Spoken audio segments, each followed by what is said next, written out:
todos, prosseguimos hoje a nossa série ABI Saúde, uma iniciativa da Comissão Social da ABI, atendendo a uma demanda dos nossos associados em relação a mais informações qualificadas e confiáveis sobre saúde, né? Como parte das nossas ações contra as fake news, né? Na saúde, principalmente, que vem acarretando tantos problemas para tantas pessoas.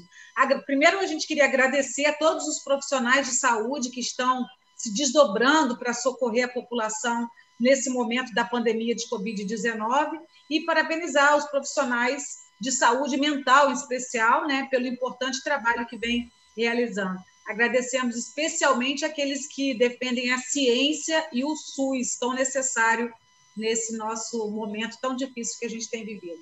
Nessa segunda edição do nosso ABI Saúde, temos aqui dois convidados super especiais que a gente vai aqui apresentar para vocês, doutor Luiz Alberto Pi, né, e a Miriam Farias. Muito obrigada por aceitarem o nosso convite, doutora e Miriam. Obrigada. Para mim também é uma honra estar aqui no programa de vocês. Muito obrigada pelo convite. Quero também cumprimentar o doutor. Bom dia, né, para ele e para vocês todos, para todos os ouvintes. Obrigada, doutor. Obrigada, Miriam. E aqui, para entrevistar nossos convidados especiais, hoje temos a Ana Leia Rego, que é jornalista, assessora de comunicação social, produtora cultural e membro da nossa Comissão Social da ABI. Obrigada, Ana Leia. Vamos em frente? Vamos em frente. Bom dia, uma honra estar aqui nesse conjunto tão seleto. É isso. Muito obrigada, muito obrigada.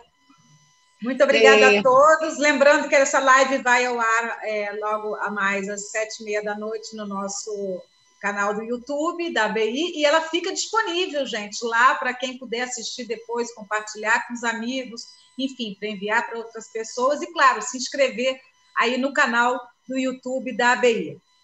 Alguém queria falar alguma coisa antes da gente começar aqui, partir para as nossas perguntas? Não, né? Vamos lá, então.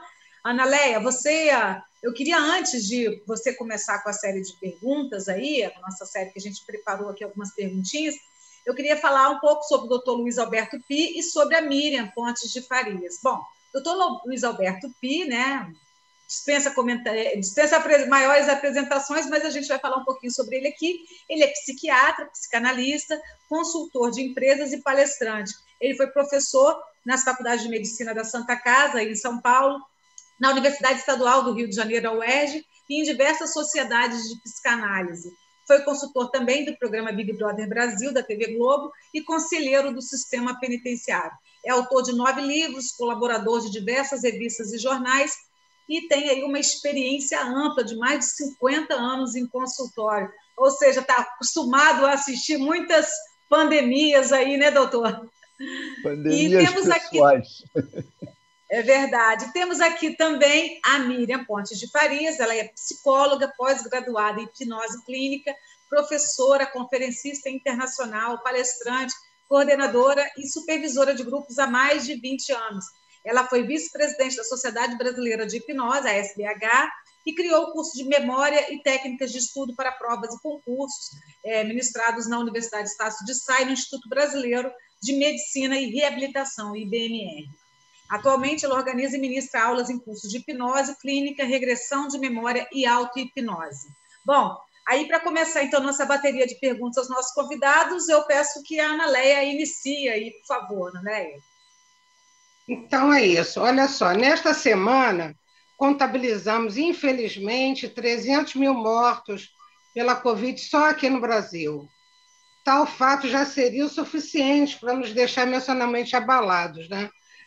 E acredito que, graças à tecnologia que hoje dispomos, né, ela nos permite instantaneamente ter acesso às notícias do mundo inteiro. E é coisa que é inédito para a humanidade, né? Que a gente tem conquistado aqui nesses tempos. Então, nós vivemos uma experiência inédita, que é, coletivamente, vivermos uma experiência tão nefasta e somos milhões de pessoas enlutadas, né? Isso é impressionante. eu acho que coletivamente a gente está sendo instado a refletir sobre a interinidade das nossas vidas. Na opinião dos senhores, quais são as alterações que essa experiência possivelmente resultará, especialmente para a nossa sanidade mental? Posso começar? Fique à vontade. É importante assim a gente pensar esse momento que a gente está vivendo. A gente está vivendo um momento sem precedente, não é? Então, a pandemia ela apareceu na nossa vida e, de repente, a gente teve uma ruptura da nossa rotina. A nossa vida diária mudou totalmente, a nossa vida não é mais a mesma. Então, quais são as consequências que isso pode trazer para a gente? Pode trazer, ou melhor, trouxe muitas perdas, né? Perdas.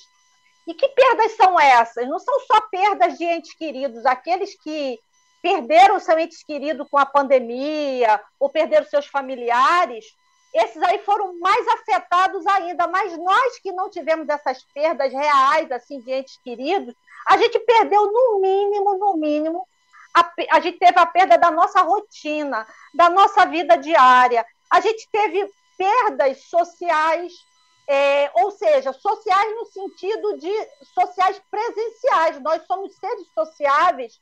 Então, a gente se constrói nessa relação com o outro. Quando a gente tem um corte dessa relação, quando a gente não tem esse outro presencialmente, nós brasileiros somos extremamente desafetuosos, né? Isso é uma característica do brasileiro. Nós somos afetivos, nós gostamos de tocar, de abraçar, de beijar as pessoas, até mesmo pessoas que a gente não tem muita afinidade, a gente se cumprimenta abraçando, tocando, dando beijos no outro, né? Então, isso é uma característica do brasileiro. Então, a gente teve essa perda do toque, né? Dessa afetividade em relação ao toque. Mas, assim, a gente não pode só pensar nas perdas, porque se a gente pensar só nas perdas, a gente vai viver um momento de um sofrimento ainda maior do que o que a gente está vivendo. Então, a gente tem que pensar nos ganhos. Quais são os ganhos? A gente teve aí esse mundo digital que entrou na nossa vida para minimizar aí um pouco, né, esse impacto da pandemia. Eu acho que isso aí foi um ganho que a gente teve. Depois dessa pandemia, esse mundo digital ele não vai retroagir, ele vai fazer parte da nossa vida, isso já era previsto. A gente ia ter, principalmente pessoas que trabalham em empresas, já estavam previstas, inclusive tinham várias empresas no exterior que as pessoas já trabalhavam remoto, né? Então, depois dessa pandemia, esse mundo digital está instalado, não tem como a gente voltar atrás, ele vai se manter, não é verdade? Mas, e aí, os impactos maiores emocionais que eu acho que a gente teve foi perdas, principalmente a perda desse contato humano, social, né? Isso foi uma perda assim, bem significativa. Doutor Luiz Alberto? Tem um dramaturgo americano chamado Sam Shepard, ele é ator, escritor também, e ele diz uma coisa interessante: toda porta que se fecha é uma porta que se abre para alguma coisa nova, né? Então, nós temos realmente, a pandemia fechou portas para a gente, fechou portas de comunicação, fechou portas que impedem que a gente siga na rotina que a gente construiu durante toda a vida, né? Durante a vida, a gente vem montando uma rotina de vida, uma rotina, uma maneira de viver, e tudo isso foi muito prejudicado pela pandemia, pelo distanciamento, pela doença,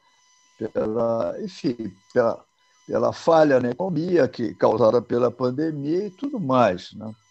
Bom, então, qual é a porta que se abre? Como muito bem lembrou a Miriam, tem a porta da tecnologia se abrindo para nós, que, por outro lado, é um novo mundo confuso. Então, nós estamos, ao mesmo tempo, nesse momento, vivendo dois novos mundos, duas novas portas que se abriram, uma porta que se abriu para um mundo que tem pandemia e tecnologia, a invasão da tecnologia da nossa vida, que já vinha vindo, se acelerou brutalmente. Ao mesmo tempo, os efeitos da pandemia, os efeitos de sofrimento, dor, perda de amigos, gente que morre ao redor, pessoas que ficam ameaçadas, ficam doentes, nós ameaçados também pela possibilidade da doença, da morte vinda do ar, né, vinda do vírus.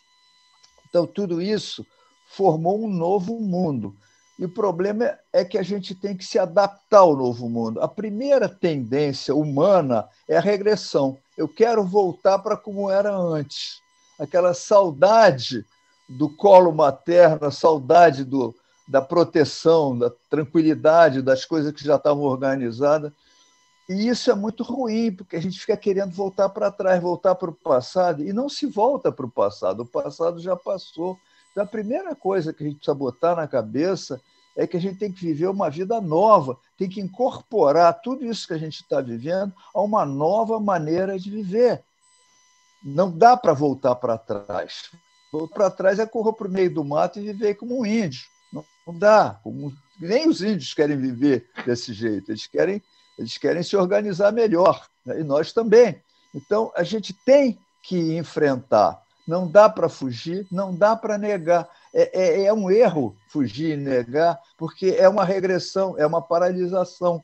A gente fica em busca de um passado que já foi, saudoso de uma coisa que já não existe mais e nunca mais vai existir. Voltar à normalidade é impossível, não tem mais aquela normalidade, acabou, morreu. Não dá para querer desenterrar um morto, né? Então, a gente tem que se organizar para essa vida nova, se adaptar a essa vida nova, aprender o mínimo de tecnologia indispensável e começar a aprender como é que a gente se relaciona agora uns com os outros. Nós somos um animal social, é verdade, a gente precisa do contato, só que esse contato vai ter que ser trabalhado. E mais, a pandemia não vai embora, isso aí é para sempre. O uso de máscara, distanciamento, é uma coisa que a gente vai ter que aprender a lidar com isso, e abrir e fechar o quanto possível, mas isso não vai acabar mais. A gente pode dominar o vírus, todo mundo se vacina, mas vem novas variantes, novas cepas, novas vacinas, sempre vai ter que haver daqui para diante uma preocupação com a aglomeração. A aglomeração é um erro. A aglomeração é juntar os iguais. Isso é ruim. Na natureza, isso não dá certo. Já é uma experiência milenar que nós temos. Toda vez que há um grupamento homogêneo, essa homogeneidade gera morte, porque você tem contaminação, tem epidemias, tem pestes, né? E não é só dizendo que quando nós nos aglomeramos, surge a peste. A peste vai de um para outro. A homogeneidade é muito negativa nesse sentido. Quando você faz uma plantação milharal, bate a peste no milho, morre a plantação inteira. Chama peste. Isso nós sabemos há milênios já, não deve. Uma floresta nunca tem, uma floresta heterogênea nunca tem peste. A peste está nas plantações homogêneas. E quando nós nos reunimos numa cidade, nós formamos uma comunidade muito homogênea, praticamente só seres humanos, gato, cachorro, né? E aí as pestes se disseminam. A fuga da peste antigamente era ir embora da cidade, se desaglomerar. Shakespeare viveu anos na periferia por causa da peste que tinha em Londres. Essa história da peste é muito antiga. Então, nós estamos vivendo uma coisa que é para a gente pensar que a gente tem que ter uma outra relação com a natureza. Isso já é uma outra conversa. Novos paradigmas na nossa sociedade, né, doutor? Que a gente muda tudo, né, depois dessa pandemia. Eu queria fazer uma pergunta aqui para vocês. Antes, eu gostaria de introduzir alguns dados. A nossa Comissão Social da BI realizou uma pesquisa sobre a saúde do associado logo no início da pandemia, em abril de 2020. Essa pesquisa revelou que 29,8% dos nossos associados se diziam esperançosos, 28% estavam se sentindo ansiosos, 24,6% estavam otimistas e 12,3% se declaravam deprimidos. Os demais responderam pessimista ou outras respostas. Um dos entrevistados chegou a responder que sofria de solidão. Bom, vamos agora repetir essa pesquisa e acreditamos que o número de pessoas que estejam sofrendo emocionalmente tem aumentado a partir dos relatos informais que a gente vem recebendo dos nossos colegas. Entramos hoje, né, efetivamente hoje, aí numa nova fase do enfrentamento à pandemia, com um feriado prolongado de 10 dias no Rio de Janeiro, São Paulo e em outras cidades também, né, com medidas ainda mais rigorosas de distanciamento social, no sentido de tentar deter essa disseminação do novo coronavírus e casos que têm aumentado assustadoramente numa progressão geométrica, né? Sabemos, como bem colocou o doutor Luiz Alberto Pique, somos seres sociais e precisamos conviver socialmente. Como, então, suportar esse mais distanciamento, mesmo aqueles que já estão vacinados e que achavam que, estando vacinados, já poderiam, digamos assim, relaxar um pouquinho? Enfim, como lidar aí com desse novo isolamento social sem pirar? O doutor colocou aí uma coisa muito interessante, que é essa nossa capacidade de adaptação, né? E o ser humano tem uma capacidade de adaptação incrível. Esse isolamento social nos leva a quê? Nos leva a um estado de solidão, não é verdade? É um estado de solidão. E aí é bom a gente entender esse momento, como ele bem falou, portas, com essa pandemia, portas se fecham, mas novas portas se abrem. A gente entender esse momento como uma oportunidade. Quais são as atividades que a gente pode fazer em estado solitário? Esse estado ele é muito propício para estudar, por exemplo.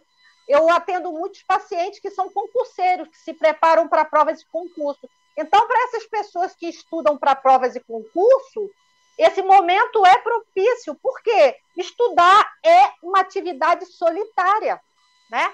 O que mais que a gente pode fazer em momentos solitários na nossa vida? Ler um livro, né? Para a gente ler um livro, a gente tem que estar em estado solitário.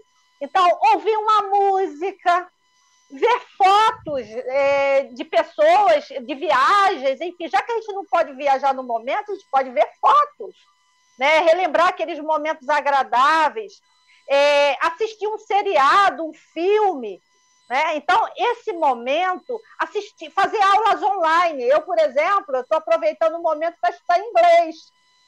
Eu gosto de viajar, não posso viajar, mas quando passar a pandemia, eu quero estar preparada para poder viajar depois da pandemia. Então, fazer um curso online, né? Então, esse momento é muito propício para o aprendizado. Então, neurologicamente, vai ajudar a pessoa a viver esse momento de forma mais motivadora, porque estudar, aprender, o cérebro gosta de novidade, a novidade é o estímulo para o cérebro, e isso vai motivar a pessoa. E isso entra na vida da pessoa como o quê? Como um projeto de vida. Como ele bem falou, essa pandemia, esse coronavírus veio para ficar, a gente vai ter que aprender a lidar com ele. Não é? A própria Margarete, a pesquisadora da Fiocruz, um dia estava falando isso. A pandemia, o coronavírus não vai embora, não. Ele vai estar aí, a gente tem que aprender a lidar com esse vírus. Então, é importante a gente criar uma rotina dentro dessas limitações que a gente está vivendo no momento de pandemia. E aí, que rotina é essa? Criar algum propósito de vida, alguma coisa que possa ser útil para a gente encarar esse momento como um momento de oportunidade, não só de perda, de sofrimento. A gente perde, claro, a gente perde até a possibilidade de ir e vir. Eu quero ir para a praia agora, não posso ir. Eu quero sair, não posso ir. Então, a gente está limitado, está com a vida limitada, mas dentro dessas limitações é importante a gente ver o que eu posso. Tá? Eu não posso sair, eu não posso ir numa festa, mas o que eu posso? Se a gente focar no que a gente não pode, a nossa vida vai se tornar ainda mais difícil. Mas dentro dessas limitações, que é o isolamento social, o que eu posso? Né? É esse recado aí que eu queria deixar aí para as pessoas refletirem um pouco. O que a gente pode dentro dessas limitações? tá? A ideia do focar no que pode é muito importante, porque a gente pode pouco, mas pode. Em vez de ficar pensando no que não pode, é importante mesmo pensar no que pode, focar no que está ao nosso alcance. É sempre uma boa ideia. O que é que eu ganhei quando eu perdi? E aí eu lembro uma outra possibilidade humana, que é a arte. A arte é uma forma muito importante da gente se desenvolver. Mas eu não sou artista. Bom, a gente começa não sendo artista. O artista se forma, se torna artista. Ninguém nasce artista. Então, o que a gente pode fazer?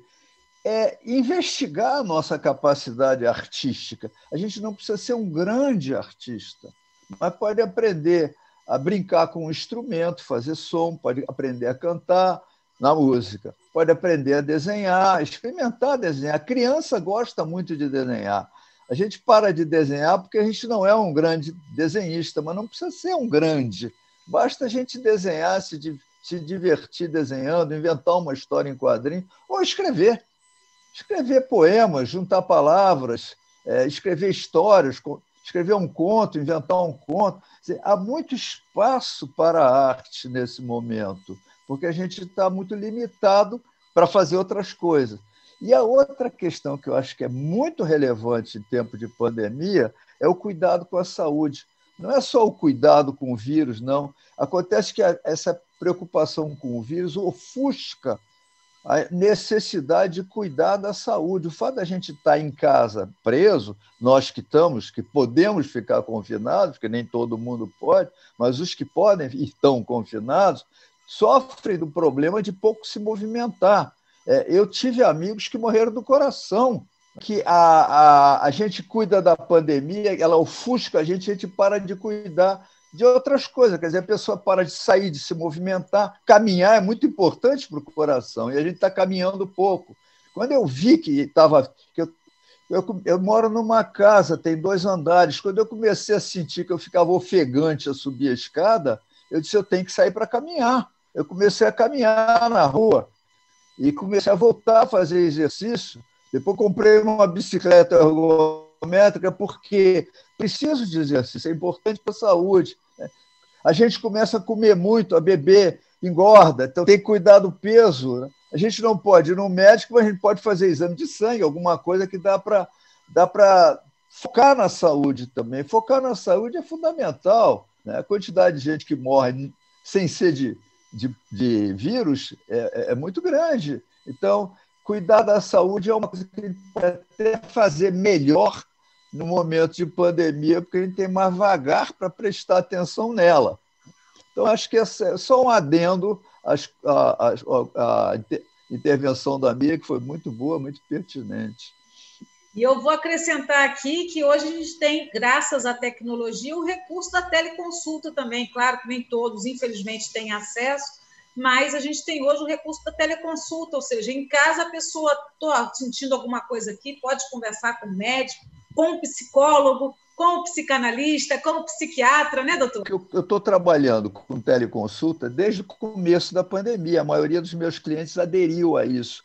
E, para minha surpresa, eu percebi que, com algumas pessoas, a sessão psicoterápica à distância funciona melhor do que presencial, porque tem mais foco.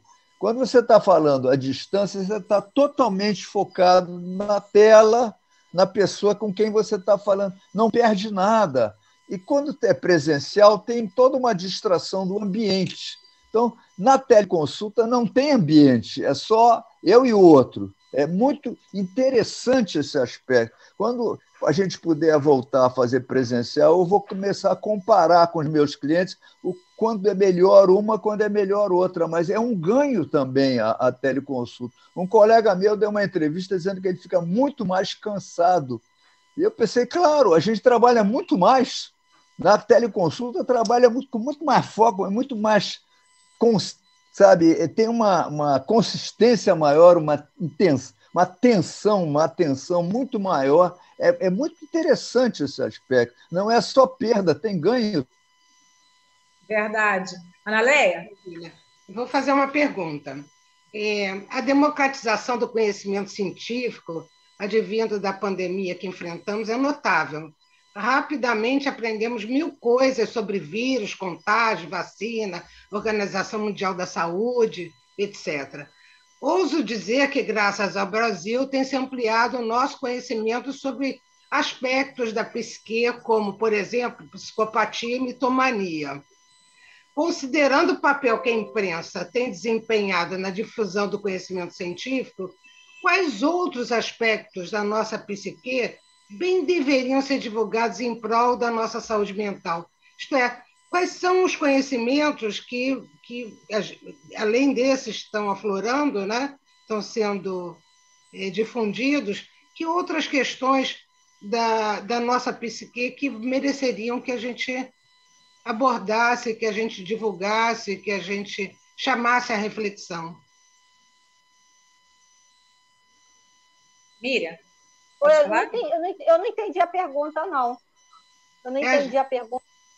A gente tem aprendido na marra várias coisas, inclusive, da nossa psique, da nossa maneira de funcionar emocionalmente, psicologicamente, psiquiatricamente, assim falando, né? Uhum. Então, assim, graças à pandemia, a gente conseguiu hoje ter muita gente que fala de psicopatia, de mitomania, etc, etc. A gente também ampliou nosso conhecimento sobre melancolia. E aí eu estou perguntando para os senhores, que são profissionais da área da saúde mental, né? Que outras facetas, que outros aspectos da nossa psique que bem mereceriam ser divulgados, serem abordados, serem discutidos pela sociedade, né? Que essa é uma experiência que a gente está passando com relação ao corpo, né? Com relação à nossa interinidade na vida, muito intensa. Então, eu gostaria de saber da opinião dos senhores quais outras coisas seriam um excelente momento da gente aprender. A gente pode pensar aí que a gente está vivendo um momento onde as pessoas estão assim bastante isoladas, né? Esse isolamento está causando um sofrimento indiscutível. E como é que é isso? Como é que as pessoas estão sentindo esse momento de isolamento? Esse isolamento está causando o quê? Está causando muita depressão, muita ansiedade, está causando muitos transtornos, principalmente transtorno de ansiedade. Então, assim, o transtorno de ansiedade, no momento, está assim, em alta, a depressão. E aí, as pessoas já tinham isso antes da pandemia? Sim, tudo que está acontecendo hoje, no momento atual, existia antes da pandemia. Só que com a pandemia tudo se potencializou, ficou muito intenso, e aí as pessoas estão achando que é só em consequência da pandemia. Não, as pessoas já tinham quadros de ansiedade, transtornos de ansiedade. Qual é a diferença entre ansiedade e transtorno de ansiedade? Ansiedade é um processo natural da vida. Por exemplo, eu estou aqui porque eu tenho ansiedade em falar sobre esse momento atual, falar sobre a saúde mental, né? Vocês estão aí porque vocês têm interesse em também discutir sobre esse assunto. Agora, o que é o transtorno? O transtorno, o próprio nome já diz, é uma situação que transtorna a nossa vida. Então, o transtorno, ele é limitante, ele impossibilita a gente de ir e vir. Por exemplo, eu tenho percebido em alguns pacientes que eles estão com pânico depois da pandemia de sair de casa. Esse momento atual está criando um pânico em algumas pessoas, porque como elas estão muito dentro de casa, estão com muitas restrições, após a pandemia, como vai ser? Então, isso está causando um certo pânico em alguns, não estou falando que são todas as pessoas, em algumas pessoas, pós-pandemia, como é que eu vou sair de casa? Como é que é? As pessoas estão se sentindo com muita dificuldade para poder lidar com esse pós-pandemia também. Algumas pessoas até que já foram vacinadas. E a depressão também tem sido bastante comum. O que é a depressão, né? A depressão é uma incapacidade de sentir prazer. Ter tristeza é normal, é natural. Todos os humanos têm tristeza. Agora, a depressão não. Depressão é algo maior. É o quê? Uma incapacidade de sentir prazer, até mesmo em situações que a pessoa sentia prazer antes, ela perde. Então, ela perde essa capacidade de sentir prazer, de ter as experiências como algo agradável. Ela tem esse sofrimento, e é um sofrimento muito grande. Olha, tem uma coisa interessante. Eu recebi pelo WhatsApp uma caricatura, um cartoon, que é duas senhoras conversando e uma diz para a outra assim: eu mal posso esperar para conseguir esquecer tudo que eu aprendi sobre mim mesmo durante a pandemia. Que beleza! Porque tem isso, né? Essa revisão de si mesmo é constante. A gente sozinho, né, começa a prestar mais atenção na gente, como é que a gente funciona, o que é que a gente é. E as notícias, muitas vezes, não são muito boas. A gente fica muito mais a par dos nossos defeitos psíquicos, vamos dizer assim, que ficam muito aguçados pela pandemia. E são mil coisas que acontecem, né? Isso que a Miriam falou é muito verdade. As pessoas ficam agorafóbicas, ficam com medo de sair na rua. Eu desaprendi como é que é andar na rua. É verdade, a gente fica... Como a gente não pouco anda pela rua, a gente já não lembra mais como é que faz determinadas coisas, é tudo muito novo. Então, não só a vida que a gente está vivendo é nova, como a vida antiga também virou uma coisa nova, porque a gente já não sabe muito bem o que é. É uma crise. Os chineses dizem que crise é igual a oportunidade, e é isso que a gente estava falando aqui. Brotam oportunidades, a gente tem que estar de olho aberto para as oportunidades que estão surgindo, as oportunidades dessa nova situação, o que é que ela nos traz de bom. Como eu estava falando sobre o meu trabalho, eu percebi coisas positivas no confinamento, no atendimento à distância, por exemplo, que eu não imaginava que tivesse, nem nunca pensei nisso, né? Então, foi uma oportunidade que surgiu, que é muito interessante. Então, por aí tem coisas boas acontecendo. E o próprio desafio de dominar o mínimo de tecnologia para a gente poder viver melhor é importante também. Eu aprendi a fazer compra pela internet, várias coisas que eu não tinha a menor ideia como é que fazia, e chegaram para durar, né? Como dizia o Einstein, quando o cérebro cresce com algum conhecimento novo, ele nunca mais volta ao tamanho anterior. E é isso. É verdade. Agora, ainda pegando o carona aí no que vocês estavam falando, enquanto a Miriam estava falando, o senhor estava falando, eu estava aqui fazendo minhas anotaçõezinhas, porque eu sou daquele velho tempo do caderninho, do bloquinho de anotação, eu sou a velha repórter, né? Então, eu estava aqui anotando alguns pontos e também casa um pouco com a pergunta que eu tenho a fazer aos senhores, né? As incertezas em relação ao futuro provocam grande angústia, tristeza, ansiedade, depressão, né? A pandemia tem levado muitas pessoas ao completo desatino, né? Seja por falta de comida na mesa, de emprego, do medo da morte, da perda de pessoas próximas ou familiares. Enfim, sabemos que nunca os consultórios de psicólogos, psiquiatras e psicanalistas estiveram tão lotados. E agora a gente tem aí o recurso da teleconsulta. Aí eu queria perguntar aqui, na experiência dos senhores, e em meio a essa crise epidemiológica, quais são os casos clínicos mais comuns que vocês têm atendido aí na prática de vocês, nos consultórios de vocês? E também queria falar aqui, né, o doutor Luiz Alberto bem colocou aqui a oportunidade, né, do autoconhecimento que a gente está. A gente sempre tem que extrair pontos positivos, e ele falou aí desse autoconhecimento, da oportunidade do autoconhecimento. E quando a Miriam falou dos transtornos, eu pensei que já está se falando de um novo transtorno chamado coronafobia, né? Enfim, é só para a gente complementar. Mas eu queria saber bem, né? Porque eu acho que tudo isso aí acaba influenciando na mudança das nossas relações sociais e afetivas também, como bem colocou o doutor Luiz Alberto Pi. A gente é um outro mundo, né, que a gente tem que se adaptar a ele. Então, eu queria perguntar a vocês, quais são aí, na experiência dos senhores, quais são os casos clínicos mais comuns que têm chegado para vocês nos consultórios e nas teleconsultas aí?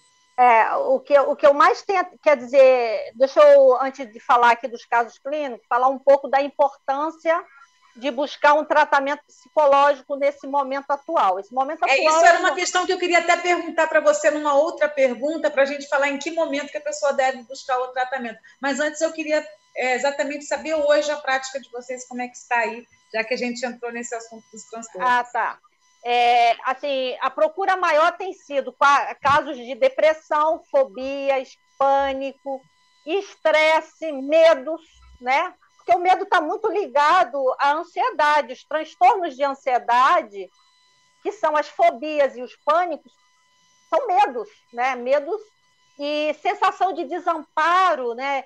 O medo está muito presente nesse momento de pandemia, porque a pessoa tem medo, porque tem medo de ser contaminado, de perder algum ente querido, de morrer. Está muito associado também ao medo da morte, porque a pandemia, o coronavírus é letal. Quando a pessoa se contamina, a pessoa não sabe qual é o tipo que ela vai desenvolver, se vai ser um tipo leve, médio ou muito grave, ou se vai levar a óbito, né? A incerteza diante da finitude da vida, né?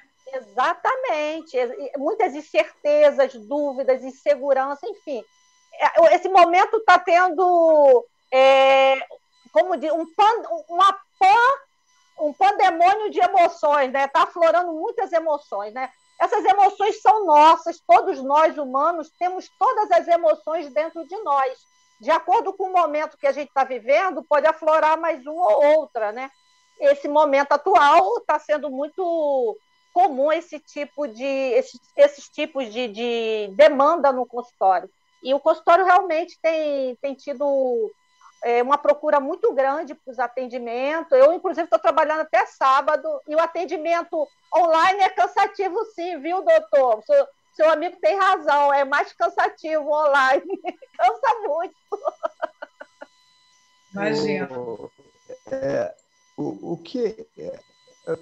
O ponto de partida é medo, né? A gente começa pelo medo. A epidemia, primeiro que tudo, provoca medo. O medo provoca o confinamento, o medo provoca a paralisação da economia e por aí vai. A gente começa pelo medo. E cada pessoa tem a sua reação ao medo. Ela se acovarda, ela reage contra, ela nega. Tem várias formas de reagir e algumas dessas formas são muito doentias. Criam problemas maiores ainda, né? Um deles é esse, a da negação, né? Então a pessoa fica até mais corajosa, mais valente, se arrisca demais, né? E porque não quer ter medo, não quer negar o medo. Então é isso que eu tenho visto de predominante. Agora, acho que sim, é um momento muito oportuno, já que há essa possibilidade de introspecção e há essa emergência de sentimentos muito intensos, é uma hora boa de introspecção. E acho que não é só terapia, e tenho visto as pessoas procurando yoga, procurando meditação, mindfulness, e tudo isso, Tai Chi Chuan, tudo isso é muito positivo, porque são formas da gente entrar mais em contato consigo mesmo. Meditação, yoga, tudo isso, Tai Chi, tudo isso é muito bom, porque traz de volta o contato da gente com a gente mesmo, que a vida nos tomou muito. A intensidade do mundo externo, do mundo exterior, nos distrai da gente mesmo, nos leva para longe da gente, né? Nos atrai para o mundo e a gente perde um contato mais íntimo consigo. Isso voltou na pandemia e volta dessa forma assustadora que eu me referi quando falei da caricatura, que a senhora dizia, eu estou louca para me esquecer de tudo que eu aprendi sobre mim, né? Muito bom. Mas é verdade, a gente aprende muito sobre a gente, e o importante é fazer um bom uso disso, na verdade. É isso aí. A Covid ampliou significativamente o sentimento de impotência frente às ações apreendidas pelos representantes do nosso poder público. Ações que muita gente considera lesivas à nossa integridade física e mental. As nossas reflexões éticas já produziram as denominações como bullying, violência policial, violência doméstica. todas essas denominações, reconhecidamente, são atos reconhecidos que traumatizam, atos traumatizantes. Na opinião dos senhores, as tais ações empreendidas por representantes do poder público no combate à pandemia têm nos traumatizado? Elas constituem um tipo de violência? Assim, é uma questão aqui para a gente pensar, né? Todos esses atos existiam antes da pandemia. O que aconteceu? Com a pandemia, piorou, né? Violência, bullying, isso tudo sempre existiu. E o que mais traumatiza, a meu ver, né? O que mais tem traumatizado a população é esse isolamento social. Ele é extremamente traumatizante, porque a gente, desde criança, a gente aprendeu, desde a escola, a ser um ser social, e a gente foi afastado dessa relação bruscamente, né? Isso foi uma violência para nós. Miriam, o que é necessário. Oi.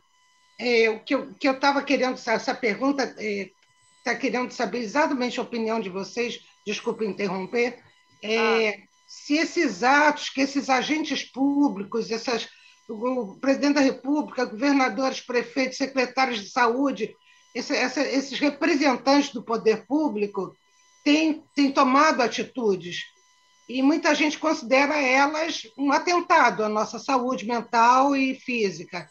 Eu estou querendo saber de vocês se vocês acham que isso é um tipo de violência, que isso vai nos traumatizar. Isso é uma violência? Pode ser entendido como uma violência?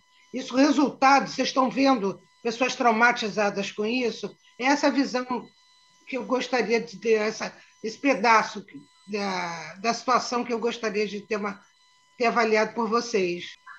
A pergunta era sobre a repercussão do comportamento das autoridades sobre a população. Eu acho que a primeira questão é que houve um acirramento de um fenômeno muito negativo, que é o extremismo de ideias, o extremismo político, foi muito acirrado pela pandemia. As posições ficaram muito opostas e os adversários passam a ser vistos como inimigos que têm que ser destruídos. Essa predominância da violência, da negatividade, da destrutividade, é muito ruim para a população como um todo, porque as pessoas tendem a seguir esta, vamos dizer assim, orientação e também se extremarem nas suas posições. Há uma dificuldade de conviver com o diferente, de procurar harmonizar as diferenças. As diferenças passam a ser vividas como inimizades, como não só adversários, mas inimigos mesmo. E isso é muito negativo, há uma carga de violência, de destrutividade grande nisso. Esse ponto é muito essencial. Era importante que se buscasse um entendimento melhor, mas isso tem sido muito difícil. O que acontece? Originalmente, os seres humanos eles têm que se dar conta da sua individualidade. A gente começa se entendendo como um ser vivo, com qualidades, com características, melhor dizendo. E para a gente reforçar, construir a autoestima, a gente tem que gostar da gente e gostar daquilo que a gente é. E a primeira coisa que a gente faz é valorizar. Tudo que a gente é valioso. Eu calho de ser branco, brasileiro, homem. Então, isso passa a ser um valor para mim. Então, uma criança, ela valoriza aquilo que é igual a ela. Os meninos brincam com os meninos, as meninas brincam com as meninas, né? Porque já é uma valorização. O meu sexo é o melhor que o sexo do outro. Começa por aí. Então, tudo que é meu é melhor. Se eu sou louro, é melhor ser louro. Se eu sou moreno, é melhor ser moreno. E por aí vai. Uma autovalorização que inclui a depreciação do outro. Então, o outro é visto como inferior. É muito importante que a gente vá aprendendo que o outro é diferente, que diferença não é inferioridade.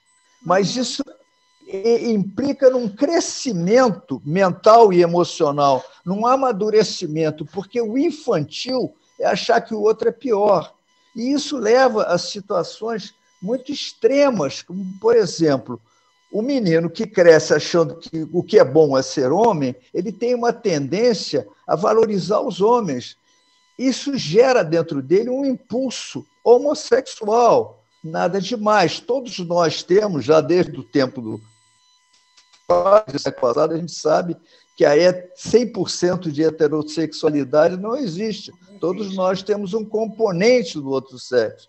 Mas, para algumas pessoas, isso é fóbico. Qualquer coisa feminina para um menininho desses, imaturo, é fóbico. A mulher é uma coisa fóbica. Então, eles tendem a gostar do homem. Por outro lado, gostar de homem também é fóbico, porque vira homossexualidade. A pessoa entra num conflito e desse conflito surge uma homofobia acentuada. Quanto mais a pessoa tem conflitos sexuais de heterossexualidade dentro dela, mais homofóbica ela fica, né?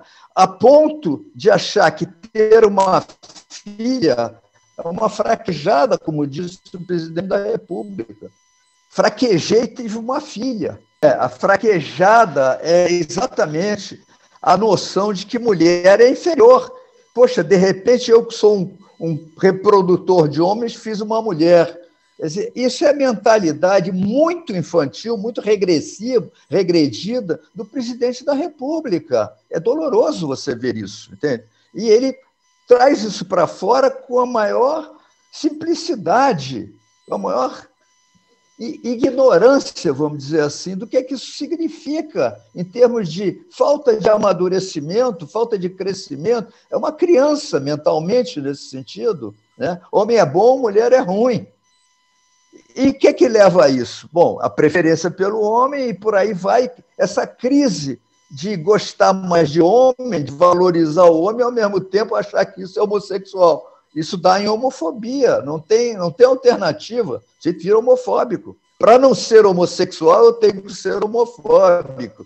Olha que coisa, que crise horrorosa. E aí virar um garanhão que reproduz muito com aquelas matrizes, aquelas coisas inferiores chamadas mulheres. Daí vem todo um problema emocional complicado, né? A pessoa que convive diariamente com essa dificuldade emocional e mental, ela está sempre sofrendo em torno disso. Ela não consegue esconder. O presidente não esconde isso, ele fala o tempo todo nesse negócio. É uma pena. E isso leva a toda essa radicalização, a odiar o diferente, quando o diferente é o que nos acrescenta. Eu gosto de falar com pessoas que pensam diferente de mim, porque podem me ensinar alguma coisa. Quem pensa igual a mim não me ensina nada. É importante a diferença é fundamental, né? A diferença gera crescimento, gera coisas novas, é criativa, né? A mesmice, não. Se é tudo igual, não há crescimento, não há mudança, é morto. A vida é mudança, a vida é diferença. A gente tem que se tornar sempre, cada vez mais, diferente de si mesmo. Agora, ficar igual a quem a gente já era, fiel a si mesmo, é uma estagnação, é morte. O que caracteriza a vida é mudança. Quando você para de mudar, você está morto. Ok? Miriam, você gostaria de retomar essa questão e falar aí, então? Não, achei muito legal essa colocação dele, né? Que o importante é a gente aprender a lidar com essa diferença. É muito rico, até neurologicamente, a gente vai ter novos aprendizados, e cada ser humano ele tem um potencial enorme. Nós, humanos, cada um de nós temos a nossa singularidade, e aí quando a gente se relaciona com esse outro, a gente troca. Como é importante a gente aceitar o outro como ele é, né? E assim, aceitar o outro como ele é e aprender a lidar com as diferenças. Diferenças são ricas, e não é para nos afastar, não, é para a gente acolher essa diferença, para a gente aprender com esse outro e o outro aprender com a nossa diferença também. Isso é muito rico em termos sociais, neurológicos, enfim, em todos os aspectos. Eu só queria complementar, acho que a Analéia deve querer falar alguma coisa, mas eu queria perguntar para os senhores, pegando carona aí também nessa questão que vocês falaram, mas dá para a gente aprender alguma coisa com o negacionismo que está acontecendo hoje no Brasil, em que isso acaba esbarrando no nosso próprio direito à vida, porque quando um negacionista nos nega também a oportunidade de nos proteger e proteger o outro, ele está incorrendo, talvez, num crime contra a humanidade, não? Eu gostaria de perguntar isso para os senhores, pegando carona aí na pergunta da Analéia. O doutor Luiz Alberto até falou no início, né, sobre essa questão da gente negar, né? No início da fala dele, ele falou um pouco disso, que isso é um mecanismo de defesa, que muitas vezes a gente nega para não entrar em contato com alguma emoção, ou então a gente nega, né? Nega o medo, nega a pandemia, nega que tem que o vírus é letal, para quê? Para ter mais coragem para lidar com as situações do dia a dia. Isso pode causar danos enormes, claro, porque negar o que é óbvio, que os cientistas, que os pesquisadores, que os médicos sanitaristas mundialmente, né, estão comprovando, isso é muito perigoso, porque a pessoa pode se colocar em situação de risco e pode morrer, de fato. Né? Pode o quê? E colocar o outro em situação de risco também, né? O outro também, exatamente. Colocar si e colocar o outro, andar sem máscara, sem fazer higienização das mãos, viver em aglomeração, tudo isso pode levar à morte. Então, isso é muito perigoso, você negar o que é óbvio e o que está comprovado cientificamente. Porque a pandemia, ela tem toda uma comprovação científica. Então, nós, profissionais de saúde, eu oriento meus pacientes, a todas as pessoas, a seguir as orientações dos médicos sanitaristas, porque tem médico que também está negando. Esse é um problema, há uma confusão aí de informação. Poxa, mas o doutor fulano de tal disse que você pode ficar sem... tem um kit, tem não sei o quê, mas kit os médicos... Covid, tratamento precoce... mas os médicos sanitaristas não falam isso. Então, quem é que conhece sobre pandemia? Quem é que pesquisa sobre pandemia? A gente tem que seguir a orientação dos profissionais que, de fato, estudam sobre o assunto. Por exemplo, como diz teórica, cada macaco no seu galho, né? Por exemplo, eu sou psicóloga, mas eu sou hipnóloga. Eu tenho um conhecimento da hipnose. Já tem outros colegas meus que são psicólogos, mas são psicanalistas. Eu não domino a área da psicanálise. Eu não posso falar nada sobre psicanálise porque eu não conheço. Então, eu conheço um pouco sobre a área que eu estudo. Então, cada profissional dentro da sua área tem um conhecimento sobre esse assunto. E quem é que conhece de pandemia? Médicos sanitaristas, pesquisadores, né? Os pesquisadores, tem uns que não são médicos, são biólogos, né? Que estudam sobre a pandemia. Então, a gente tem que seguir a orientação desses profissionais. Então, isso é uma confusão na população, porque tem alguns médicos que falam coisas diferentes e aí a população fica confusa. Isso é muito ruim. A gente tem que seguir a orientação dos médicos sanitaristas. E a pergunta original era essa. A gente fica confuso ou a gente fica traumatizado, entendeu? Isso é uma violência. Quando alguém me obriga a retratar meu apêndice com oftalmologista, me obriga. Ela está cometendo uma violência contra mim. Então, a revelação de autoridades exigindo, preconizando coisas que são lesivas à minha segurança mental e física, minha integridade física e mental, ela está cometendo violência contra mim porque tem um grupo de pessoas que se considera violentados, tem um comportamento com relação a essa diversidade de instrução sanitária, né? Tem um comportamento de vítima, tem um comportamento que eu não quero nem saber o que eles vão dizer, a pessoa treme, se desespera, sua, que não tem como fugir, como se fosse um rato, uma ratazana coada, né? Nós não temos como fugir quando um ministro da Saúde diz que é assim. E só nos resta, então, abaixar a cabeça. A minha pergunta, isto é uma violência? Isso está me traumatizando, o sentimento que eu estou tendo, que sabe-se lá até quando vai perdurar, um terror enorme de escutar o que está me sendo dito, me imposto. Isso é uma violência? Essa violência tem nome? Isso é o tal do genocídio, é isso? Está atingindo a minha integridade física? Porque atinge a minha integridade física. Para o pobre, então, estão me perseguindo. Decretam o lockdown. Antes de mais nada, as empresas de ônibus tiram os ônibus de circulação. Começou assim, entendeu? Até lockdown, diminui viagens de trem, diminui os ônibus. Então, tem uma coisa aí que é como se fosse uma violência. A pessoa, como ela se sente, na minha opinião, se sente violentada. Eu quero saber se vocês reconhecem, vocês acham que isso é uma violência ou uma percepção equivocada da minha parte. A meu ver, Ana Leia, depende de cada um. Por exemplo, se você se identifica com negacionismo e está negando também a pandemia, não toma os cuidados, não usa máscara, não faz nada que os médicos sanitaristas recomendam, para aquela pessoa não tem nada, ela não vai sentir isso como uma violência. Para ela é natural, naturaliza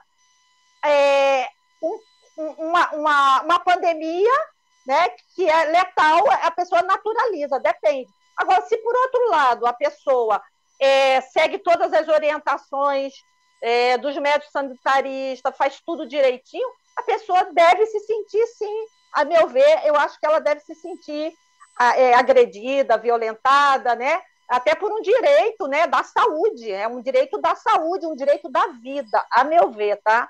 Deve se sentir, sim, depende de como a pessoa percebe essa situação. É exatamente isso. A avaliação do que acontece é muito pessoal. Tem pessoas que dizem isto é uma violência, outros que não, acham que está tudo bem, está tudo certo, e que violência é o contrário, né? E é difícil da gente ter uma certeza sobre essas questões. A gente tem mesmo que cultivar dúvidas. Qual é a melhor maneira de se lidar com a situação e tudo mais? O que eu queria sublinhar é a questão do medo. Por quê? Porque a primeira maneira de se reagir ao medo é negando o perigo. O negacionismo. É uma maneira muito ruim, porque quando você nega o perigo, ele vem em cima de você, né? As pessoas pensam que negar o perigo é coragem. Não, não é. Negar o perigo é destemor. Coragem é enfrentar o medo. Frente ao medo, você pode ter uma atitude corajosa de enfrentar, porque o medo te diz, tem um perigo, vamos enfrentar o perigo ou vamos fugir dele? Enfrentar ou fugir são atitudes saudáveis, tanto enfrentar quanto fugir. É o que chamam de luta ou fuga. Fight or flight, em inglês, né? Luta ou fuga. Então, isso é saudável, né? O que você vai olhar para o perigo e dizer, este perigo eu enfrento corajosamente ou eu fujo dele cautelosamente ou covardemente, né? Agora, quando você nega o perigo, você fica parecido com uma pessoa valente, corajosa, mas, na verdade, você é apenas...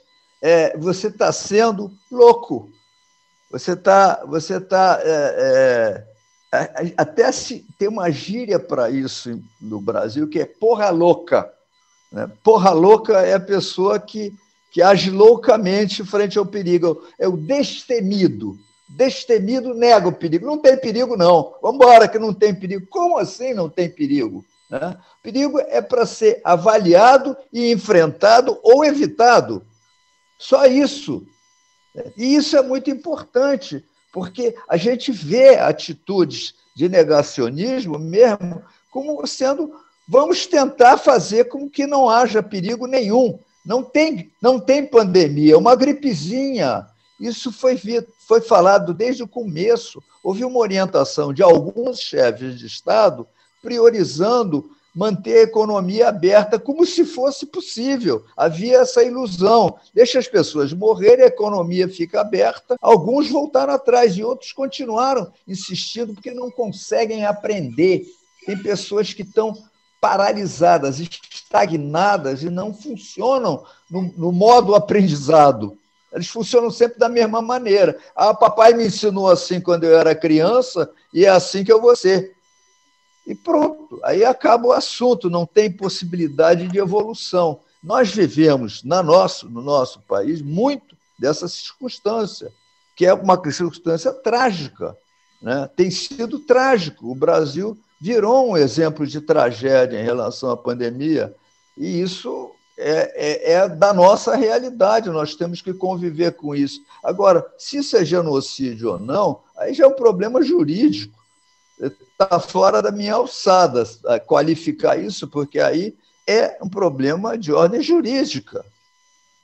Tá? Então, eu acho que nós estamos vivendo, sim, uma situação difícil, particularmente difícil, dada a personalidade da pessoa que é presidente da República, e nós vamos ter que conviver com isso, enquanto tiver que conviver com isso, como a gente já conviveu com tanta coisa ruim, com tanta corrupção, com tantos erros, enfim, é parte da realidade brasileira, e do mundo inteiro é mais ou menos isso, às vezes melhor, às vezes pior.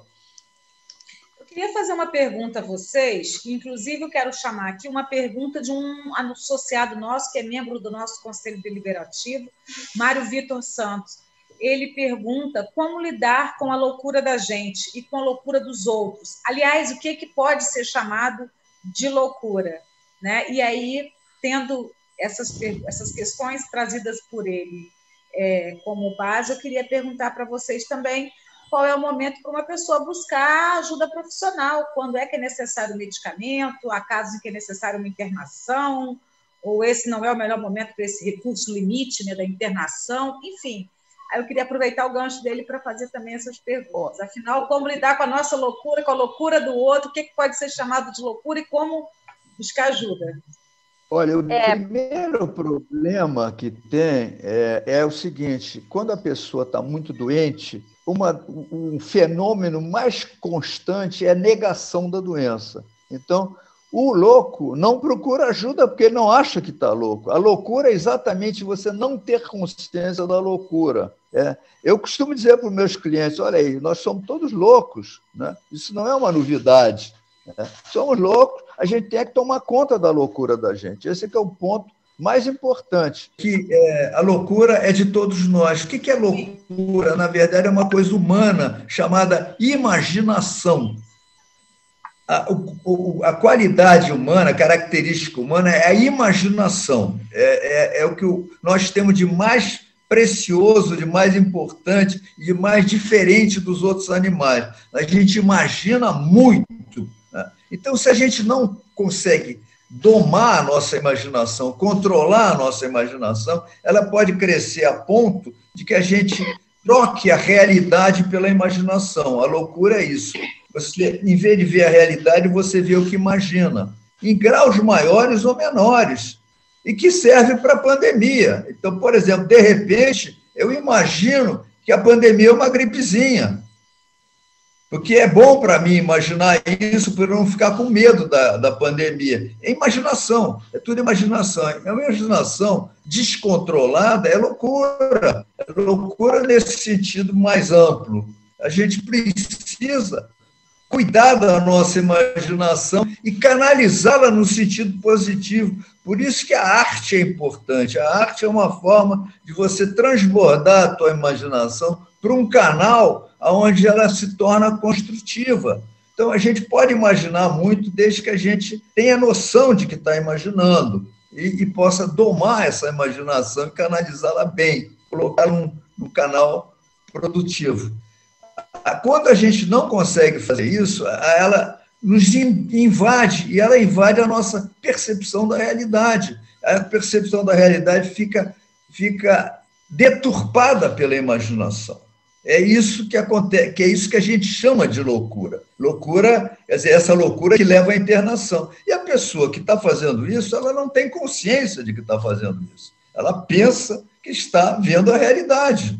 E a realidade é uma gripezinha. A realidade é que a mulher é um ser inferior. Como eu estou tomando os exemplos do nosso presidente, mas é porque é o que está mais em evidência no momento. Mas tem um que acha que é Napoleão, outro que acha que está sendo perseguido pelo FBI, que os americanos estão querendo saber dos segredos. Ou perseguido pelo STF, né, doutor? Hã? Ou perseguido pelo STF. Eu não entendi o que você falou. Ou perseguido pelo STF. Pelo STF, ou seja, exatamente, pelo STF. Uns pelo FBI, outros pelo STF. É verdade, é isso mesmo. Então, nós temos que cuidar da loucura da gente. Os outros a gente interna, quando eles não conseguem cuidar da loucura deles. Né? Interna ou bota na cadeia quando a loucura se torna violenta. Porque uma das maneiras da loucura se manifestar é através da violência. Já que o senhor deu nome ao santo, doutor, o senhor podia explicar o perfil psicológico ou psiquiátrico do nosso presidente da República? Olha, o que eu posso dizer é que eu acho o presidente da República uma pessoa muito infantil. Pelo que eu vejo dele, eu não o conheço pessoalmente.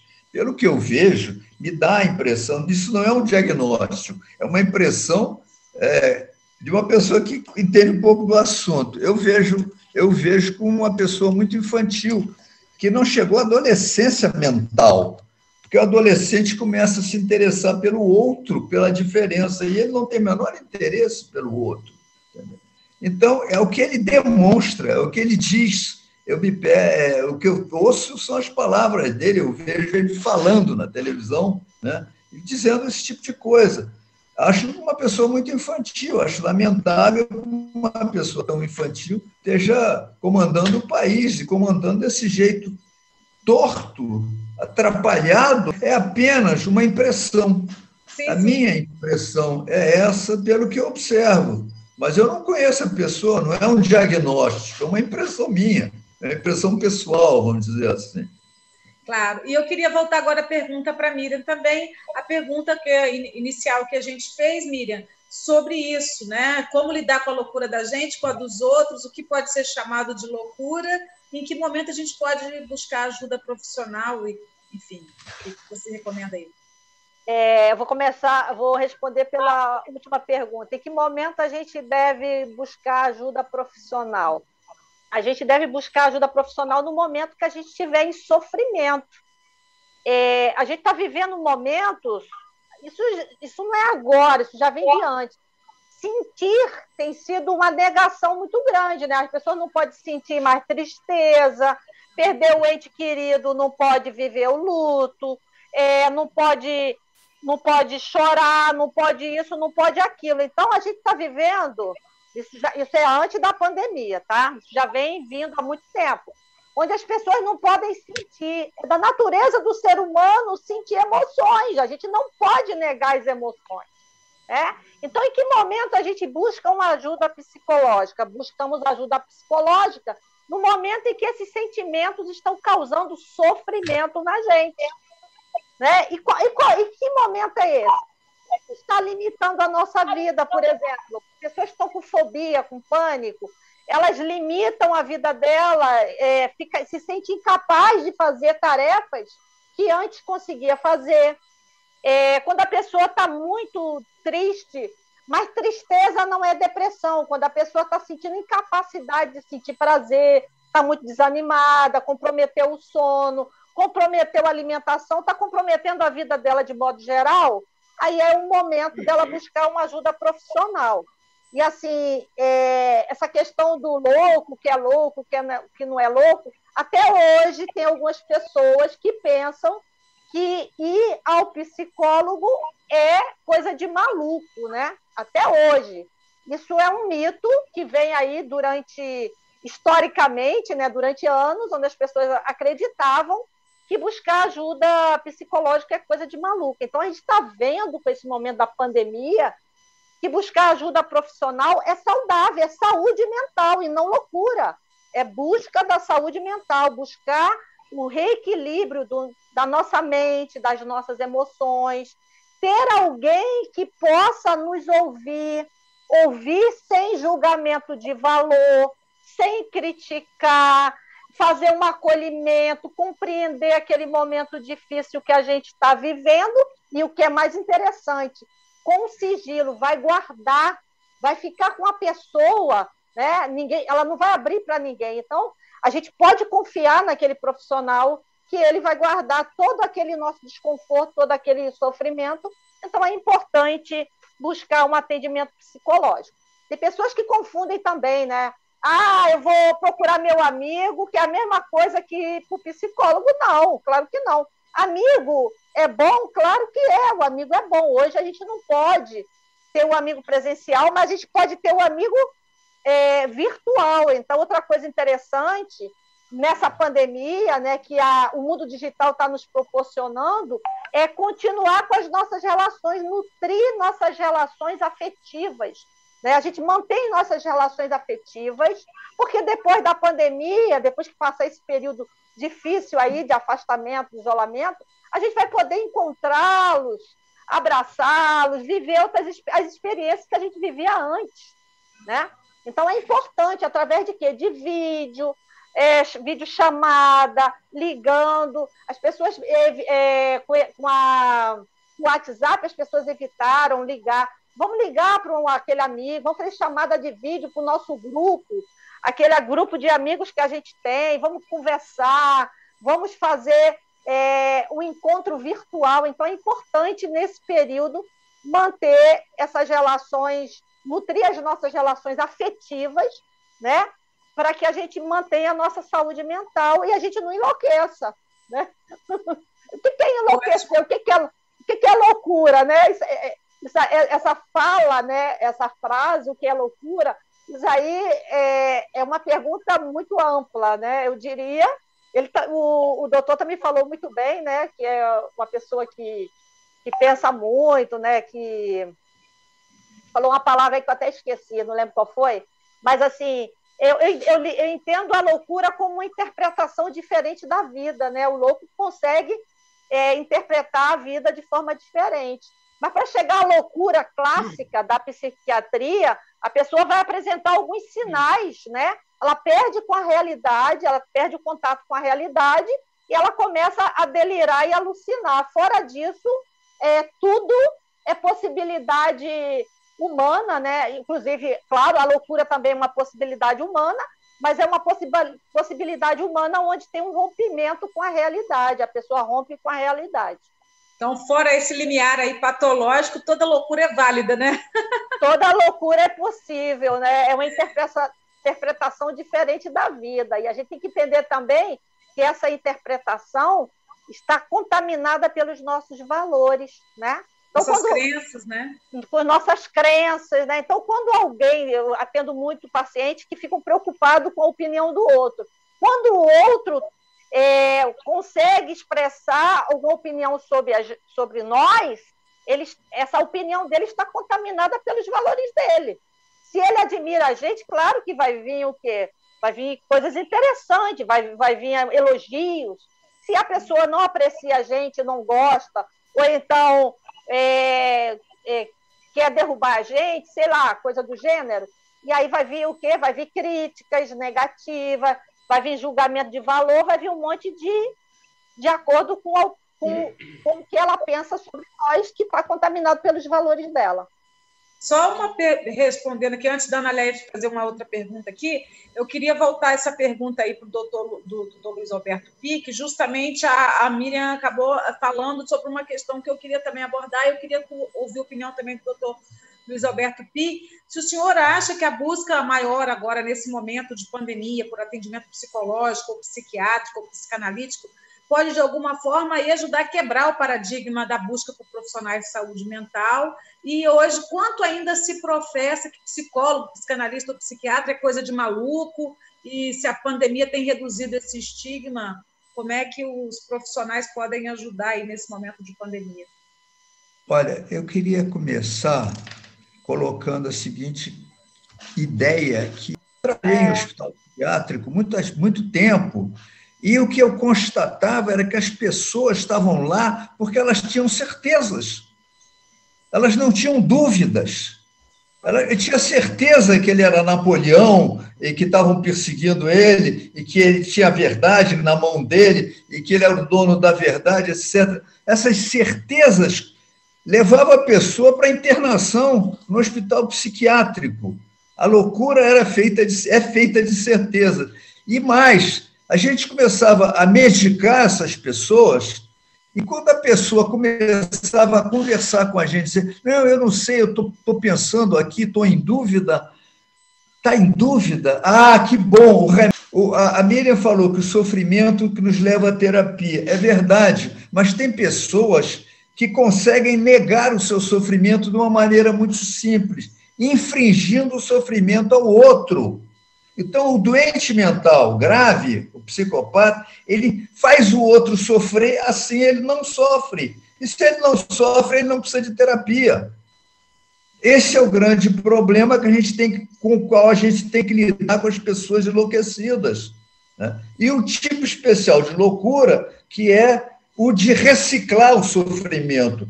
Eu não sofro, eu jogo meu sofrimento para o outro e tenho prazer com o sofrimento alheio. Isto é característico da psicopatia. É uma forma de loucura muito perigosa, que o psicopata ataca as outras pessoas, provoca sofrimento no outro. E quanto mais sofrimento ele consegue provocar, mais tranquilo ele fica, mais sereno e se achando saudável ele fica. Então, o psicopata é uma máquina de criar sofrimento alheio. Tá certo. Tá certo, não tá errado, né? Eu quero fazer mais uma pergunta. Inegavelmente, o jornalismo tem contribuído bastante para a saúde pública. Avalio até que o consórcio da imprensa criado para impedir a manipulação dos dados da pandemia é um dos capítulos mais espetaculares da nossa história recente. Foi uma coisa muito importante, né? Infelizmente, até por causa do grande número de subnotificações, até o consórcio está tendo dificuldade de totalizar esses números. Eu queria saber como é que os senhores estão avaliando, o senhor e a senhora, né, estão avaliando o trabalho do jornalismo no meio dessa pandemia, né, desse pandemônio. E eu queria saber também se vocês têm sugestões para o exercício profissional de jornalismo, entendeu? Para a imprensa. Porque se vocês sonham, de alguma forma, que a imprensa possa oferecer isso, ou se comportar de uma tal forma ou tal outra. Essa é a pergunta. A meu ver, o trabalho dos jornalistas está sendo de fundamental importância. Está levando a informação para a população. Pessoas até que têm assim, dificuldade, né, de informação, acesso à informação, eles estão conseguindo. Então, informar e continuar informando sobre o que as pesquisas, né, as pesquisas que saem, as pesquisas atuais, e continuar com essas recomendações dos médicos sanitaristas, usar máscara, álcool gel, fazer higienização das mãos, evitar aglomeração e, principalmente, ficar em casa. Ficar em casa, no momento atual, é o grande remédio, para quem pode, é claro, né? Nem todo mundo pode ficar em casa, tem muita gente que pode trabalhar, mas quem pode ficar em casa está sendo o grande remédio para evitar a disseminação da doença, que essa nova cepa ela é muito mais rápida e a contamina muito mais, e para evitar o agravamento da pandemia. Então, os meios de comunicação estão sendo fundamentais nesse momento atual. Essa informação realmente é muito bem-vinda. Eu concordo. Eu acho que não está ao nosso alcance fazer uma avaliação, mas a imprensa tem um papel, sempre teve um papel fundamental na construção da República Democrática, né? O quarto poder.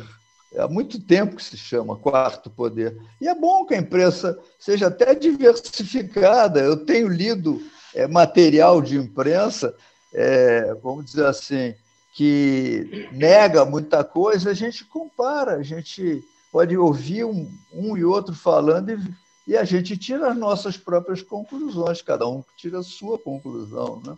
É o que eu tenho feito.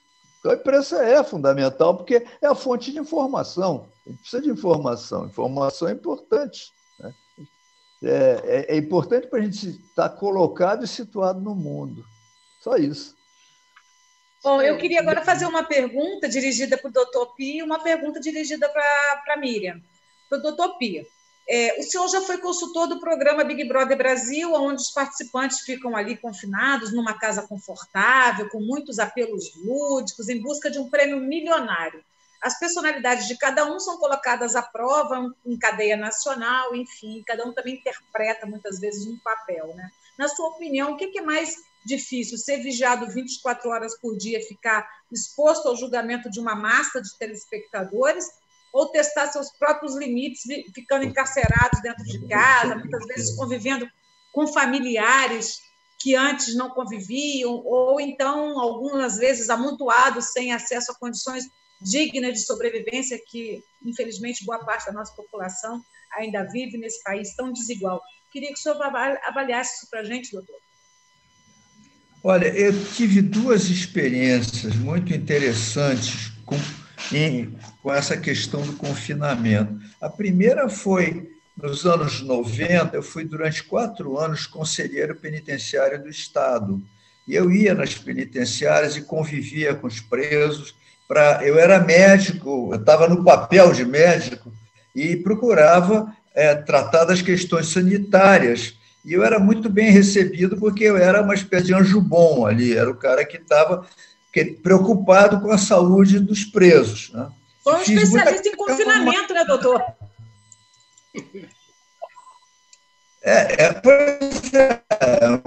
Populações confinadas. De confinamento. Depois eu trabalhar no Big Brother. A grande diferença do Big Brother era que as pessoas lá não tinham conhecimento do que estava acontecendo no mundo. E isso me remete à imprensa, ao papel da imprensa. Se você não lê jornal, se você não se informa, você fica no confinamento Big Brother, vivendo uma vida muito pequenininha, onde aquelas pequenas picuinhas estão ali confinadas, vivem um universozinho. É isso, né? Que comparando o Big Brother com a penitenciária, as pessoas na penitenciária estão melhor porque elas têm notícia. Notícia. No Big Brother não tem notícia. O mundo fica limitado. Na penitenciária você tem notícia, você está mais ligado ao mundo. E a imprensa faz esse papel, é toda a diferença positiva. Tá? Maravilha, maravilha. Maravilha. Obrigada, doutor. A Ana Leia, quer fazer mais alguma pergunta aqui? Nada, eu só quero agradecer enormemente aí. Tá, mas antes eu quero fazer uma perguntinha aqui, ainda pegando o gancho do Big Brother, para perguntar para a Miriam aqui.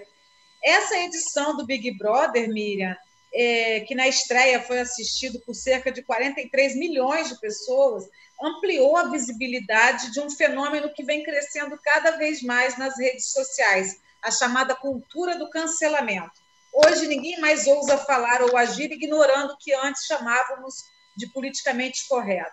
Como lidar com o medo do cancelamento que afeta não apenas os famosos e personalidades públicas, mas também as nossas relações afetivas e sociais no dia a dia? Isso, doutor, depois, doutor Pi também quiser comentar, por favor, fique à vontade. Mas primeiro eu queria que a Miriam falasse. A meu ver, essa cultura do cancelamento é muito preocupante. Foi até um assunto que foi abordado aqui hoje, principalmente pelo doutor. Porque, na verdade, está se falando de quê? De uma exclusão social de alguém que pensa diferente de nós. Né? É uma exclusão. Então, nós somos seres sociais e ser cancelado tem um simbolismo de morte social. Isso me remete também à época aí da Inquisição. Então, quem não pensa como eu, né, vai para a fogueira. Então, isso é muito preocupante, porque isso vai fazer com que cada vez mais a pessoa fique excluída. Há uma exclusão bem grande aí, uma exclusão social. Isso é preocupante, do ponto de vista psicológico, né? Doutor, pode comentar também sobre isso? É tapar o ouvido. A pessoa que cancela não quer ouvir, é doentio isso. Não é saudável você não ouvir. Tapar o ouvido para não ouvir é negar a realidade. Cancelar é uma coisa muito doente. Doente, não quero te ouvir, não quero ouvir o outro. Você não quero mais te ouvir, não quero mais que você exista. Isso não tem nada de saudável, é violento e é doentio.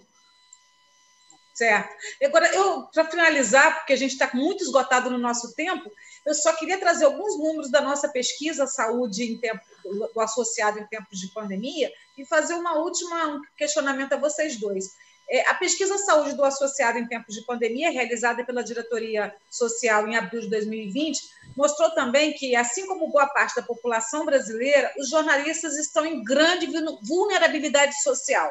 Quase a metade dos entrevistados, 47,8%, depende do Sistema Único de Saúde. A maioria, 59,6%, é usuária de transportes públicos e quase um terço, 30,9%, ganha menos de 3 salários mínimos. Das pessoas entrevistadas, mais da metade aí respondeu que não tem nenhum plano de saúde.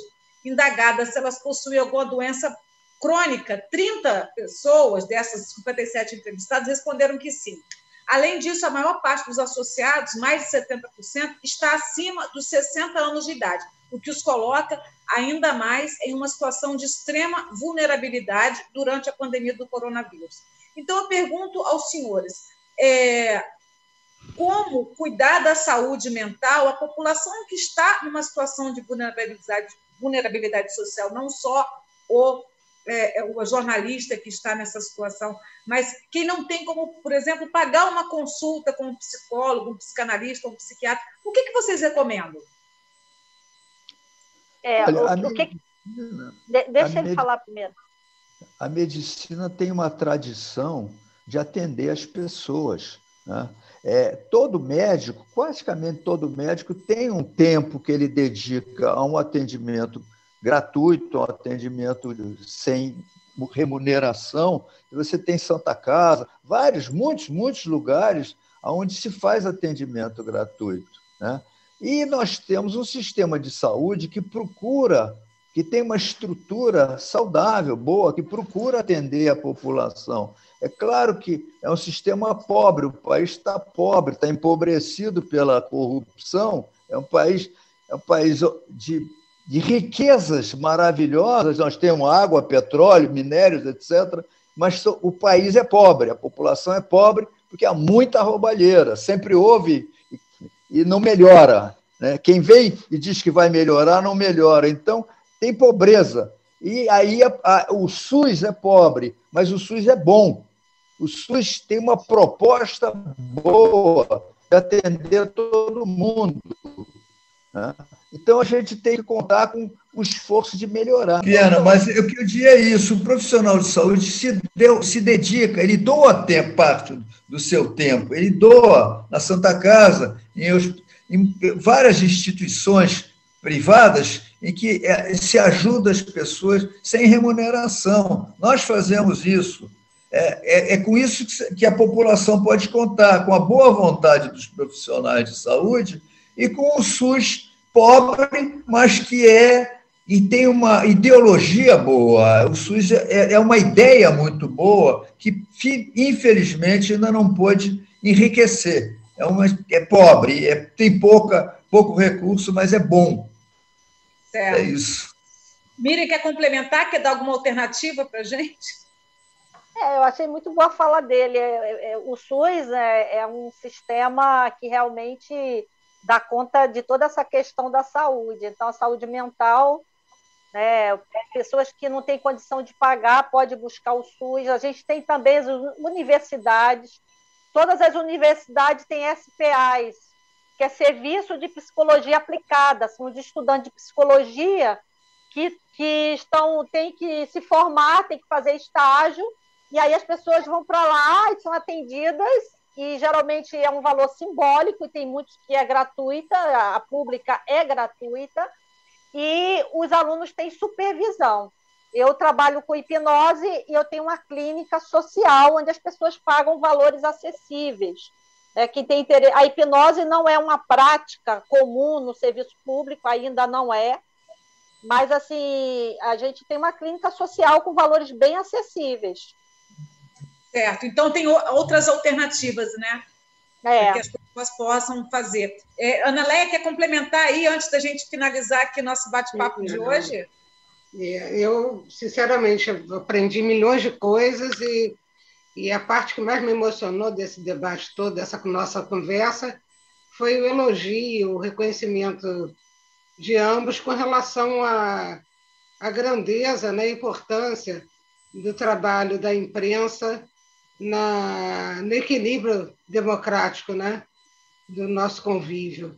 Isso é muito, muito incrível, assim, muito emocionante. Acredito que Rosane também tenha se emocionado ao escutar isso. Com certeza. Porque a gente está num momento onde a nossa profissão, apesar dessa relevância toda, desse gesto importantíssimo que foi a articulação de um consórcio para defender o nosso direito à informação, né? Apesar disso tudo, a categoria está vivendo também, como várias outras, uma realidade que eu chamo de uberização, que é uma precarização das condições de trabalho e a não regulamentação da profissão, né? A não obrigatoriedade do diploma, consequências diversas, a nossa dificuldade, não só para nós, mas para os músicos, para todos os criadores, todos os artistas, com relação ao direito autoral.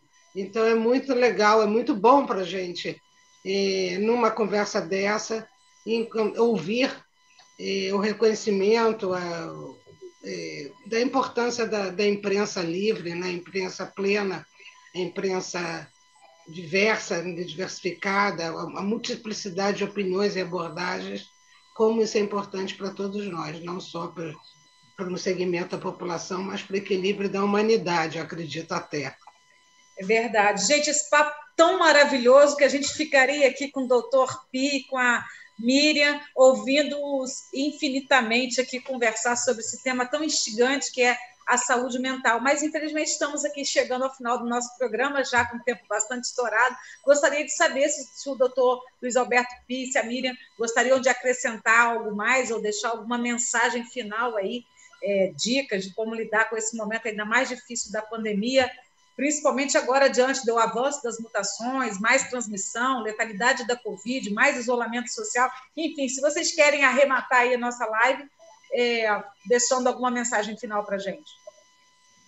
Olha, eu queria, antes de mais nada, agradecer o convite e dizer que, para mim, essa reunião foi muito boa. Eu aprendi muita coisa aqui e só tenho a lamentar que a conexão não tivesse tão boa quanto poderia ser. E apreciei muito as perguntas, a maneira como vocês colocaram.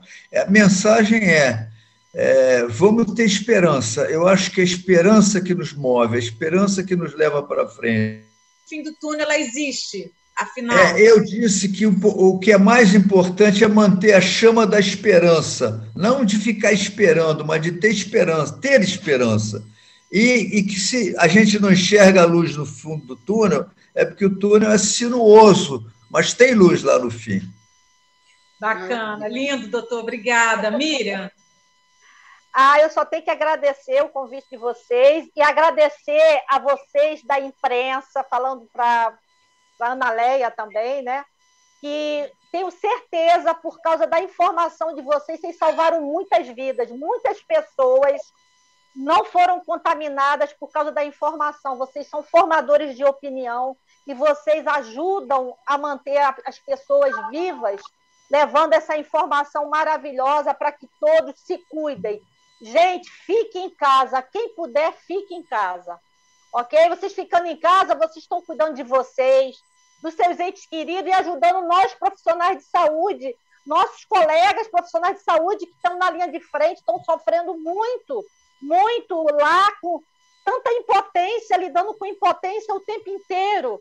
Não é muito difícil. Então, ajude seus amigos, as pessoas que vocês gostam, os profissionais de saúde, a si mesmo.